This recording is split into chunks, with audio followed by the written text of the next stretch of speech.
fruit prospects to talk about, and that is Lyndon Mccallum. Now, this is a guy that a lot of people aren't going to be aware of, and for the most part, I wasn't aware of him until I checked the statistical leaders for the season in the WHL, and actually led the league in goals with 21 goals and 6 assists for 27 points over 22 games. The craziest part is that just 2 seasons ago, he had 7 points over 46 games. How did he get this to be this good this fast? I'm not really sure, but it definitely has to do with a lot. It definitely has a lot to do with the cast of players that are around him. The team that he plays for, the Brandon Wheat Kings, is a very, very talented team. They're very, very depth-filled, and he seems like the kind of guy who definitely benefits from a talented core around him. Now, some people could say that this doesn't project well to the NHL because it means that he can't really play well on his own, but it just means that he gels well with talented players, and that's not a bad thing at all. He was actually invited to the Vegas Golden Knights development camp as a tryout just a few weeks ago. And while I'm not sure if he made it or not, I definitely think he's a guy who could earn himself a professional contract down the line, whether it be in the AHL or the ECHL. Seems like a guy who has a lot more to show, and I don't think he's done quite yet. Finally, for the forwards at least, I want to talk about Ben Mccartney really quickly, who is the 204th overall pick of the Arizona Coyotes. For a 204th overall pick, this guy has a lot more to show than to meet the eye than I think he's really giving himself credit for. He's a big power forward. He's a lot like Josh Anderson, I found, in a lot of ways. And he had point per game totals of 25 goals, 36 assists for 61 points over 61 games in 2019-20. He's fearlessness. He drives the net hard. He's named an assistant captain for the Brandon Wheat Kings. He has solid leadership abilities, decent hands, and he just seems to have a really great ability to finish off the rush. Now, going into the defensemen really quick, there's actually 2 defenders who I want to talk about, both of which are both picks of the New York Rangers. Needless to say, the Rangers have a lot to look forward to for their future. Most people are probably going to be looking at the roster they have right now with their high-flying offense, Artemi Panarin, but they actually have a lot of really good players coming for the grapevine that most people aren't going to be aware of. The main one of which is Braden Schneider, who was their 19th overall pick in 2020, and he's a big 6'2", 200-pound reliable two-way defender with high offensive upside. He finished third amongst WHL defensemen in scoring this past season with 27 points over 22 games, and he has career highs of 42 points over 60 games in 2019-20.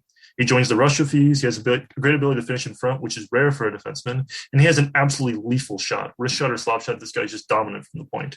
He's captaincy material, and he has a solid one-timer off the circle on the power play. He had a 2-game cup of coffee with the Hartford Wolfpack this past season, but I definitely think he's a guy who will see consistent professional minutes come next season. I really love that little Transformers reference that there's more than meets the eye. Like yeah, more than meets the eye. How about we go east? Sebastian and Josh, you guys are going to be covering a little bit of the OHL during the seasons, particularly the Guelph Storm and the Kitchener Rangers. What do we got that really seems to pop out? I know there's some guys like Andrew Leblanc, Valentin Zugin, Cam Allen that's, might have some great seasons, but like what's on your list? Let's start with Sebastian. What do you got for us? Well, the only player I have down for the Kitchener Rangers is the guy that I just mentioned, Andrew Leblanc. The Kitchener team is a bit interesting this year in that there aren't many established players, and there aren't many draft eligible players that look overly promising. But at the same time, because we missed a full season of OHL hockey, there are going to be some random players that no one followed ever that are just going to become top 3 round selections because they just blow up, right? Like we saw this last draft with William Trudeau, who was on no one's radar. And then all of a sudden this season, he was in Bob McKenzie's top 100. So crazy things happen. And so Andrew Leblanc is the one guy that I'm going to be looking at a bit. And he's a pretty lanky player. So he still really needs to put on a lot of muscle. And so he's a center. He can also play the wing. And he's very young for his draft class, which is always an encouraging little thing of you just have a bit more runway, right? If you're born in the later months of the draft rather than right in October or November. And he was the 17th overall pick in the 2020 OHL draft, but he's played 0 OHL games. So it's a real wild card, and it'll be fun to see just what he can do because he should get an opportunity in the top 6. And I'm looking forward to see if he can really take some steps forward. And Josh, I'm not sure if you want to talk about some of the Guelph Storm guys here. Yeah, one guy that I'm particularly interested in while looking up recently is Valentin Zugin. I hope I'm pronouncing that correctly. He's from Russia. He has played in the MHL, which is similar to the AHL for the NHL in Russia for the KHL. in the MHL, he played 44 games last year and came up with 10 goals and 25 points, which you think is pretty good. And then you realize he's 16 years old. He's really young and he's really interesting to look at coming up from that. And then also on the Guelph Storm is the third overall pick in the OHL, Cameron Allen, defender. He looks to be very interesting with the under 15 nationals. He had 26 points in 33 games as a defender. He has that offensive upside that it can be really, really fun to watch, that I'm hoping to come see at the OHL level sometime soon.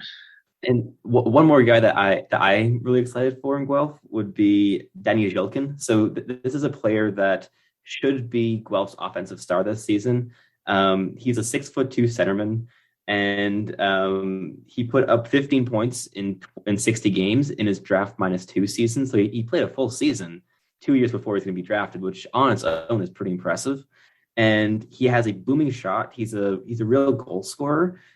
And I really think he's going to be the go-to guy for Guelph. And I would not be surprised to see him put up 1.2 points per game or something, like decently over a point a game is kind of my expectation for him. But I'm putting the bar a little bit high just because I like his profile a lot. All right, how about we could continue down the 401, cross the border into Quebec? Scott, how about we start with you? What do we got in the queue? I know there's Cédric Desruisseaux you wanted to talk about, who's actually part of the Canadiens rookie camp. How about we start with him?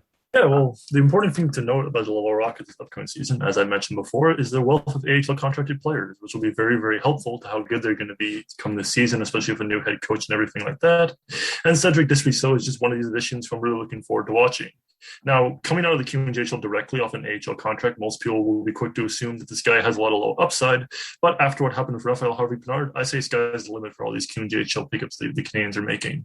Another good point to make regarding this is that Desruisseaux is small at 5'8", and he doesn't weigh that much right now at 166 pounds. But to directly offset that, I'm going to put up one name, Alex Boulay, the Tampa Bay Lightning's current top prospect who came out of the blue as an undrafted free agent and actually made his Lightning debut this past season, putting up 3 goals over 15 games. And in a lot of ways, he was the one that got away from the Canadiens because the Canadiens were rumored to be interested in acquiring him before Tampa ultimately scooped him up. And they definitely made up for that by acquiring a lot more QMJHL players recently, ones which, like Pinard, have really worked out rather well. Desruisseaux led the QMJHL in scoring in 2020-21 with 78 points over 40 games. He has high offensive instinct, and he's also quick, and he's just super duper quick. That's the most I can say. He was plus 46 this past season. He was a great performer in the playoffs, and I think he'll be an interesting guy to look out for. And even if he doesn't make the Laval Rocket, he will absolutely tear it up in the ECHL of the year. So I'm really looking forward to that. Sebastian, you wanted to talk about a couple of guys as well. Yeah, so the one big profile I want to do here is on probably the player I'm most excited for this upcoming draft, which is saying something considering it's the same draft as Shane Wright and all these big players. And that would be Justin Coty, who is this undersized like centerman, and he can also play the wing. And he was actually taken under the wing of Xavier Simoneau this past season with the Drummondville Voltigeur. And he is a goal scorer first and foremost. So Simoneau is a playmaker, and they kind of play on the same line. So it was a nice 1-2 punch of the playmaker and the goal scorer. And he's 5'6", and he put up 17 goals in 34 games. So he scored half a goal per game in his draft -1 season, and he's very young for the draft. He was born in July. So this is a player with a really high offensive ceiling who slipped in the QMJHL draft because of his size. He fell to the first pick of the second round when he was projected to go around like 6th overall. And I think he's a candidate to slip in the upcoming NHL draft as well. And he's a player I would just adore to see Montreal pick up because, again, he's a goal scorer. He's Québécois. And he scores in different ways. He has a great shot to the point that his coach has no idea how he gets the power that he does on his shot. And he also scores a bunch of goals from dirty areas, and just overall fun player that I'm looking forward to track this season. Not to mention, who was his line mate this past season? None other than former Canadiens pick Xavier Simoneau. So that's another point. Needless to say, guys, like now that we just scratched the surface as you know the top prospects across the CHL. man, this is gonna be a deep draft, and we only covered Canada so far. I mean, like we didn't even start talking about the prospect in the USHL in Europe and Russia and everything. This is gonna be some deep stuff. So who knows? Maybe 2022 will give us a couple of Hall of Famers. To be continued.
And now at this time, it is time for the professor himself, Mr. Joshua Rosa, with On This Day in Habs History. On this day in Habs history,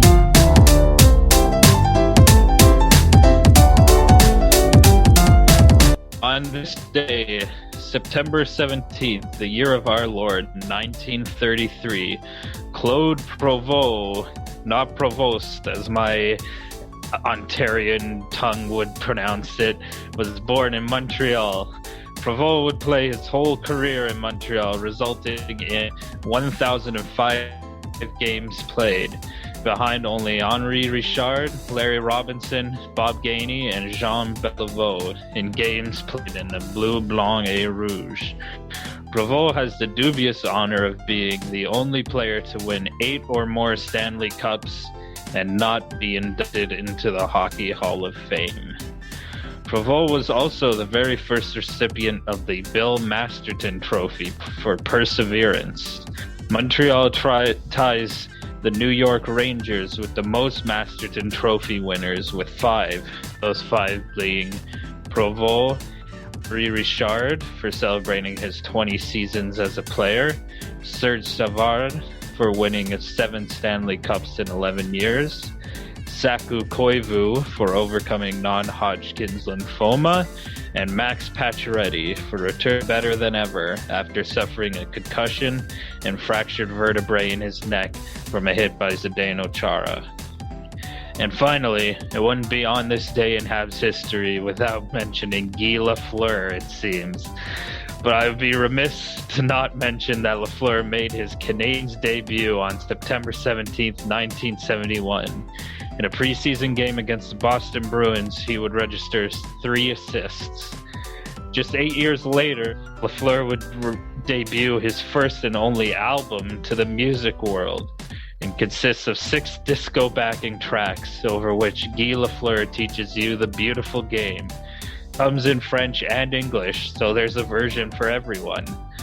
Why not give it a listen? After hearing the rest of this very special Prospect Heroes on Puck and Roll, of course. I swear, Josh, we're about to rename your segment On This Day in Guy Lafleur's Life.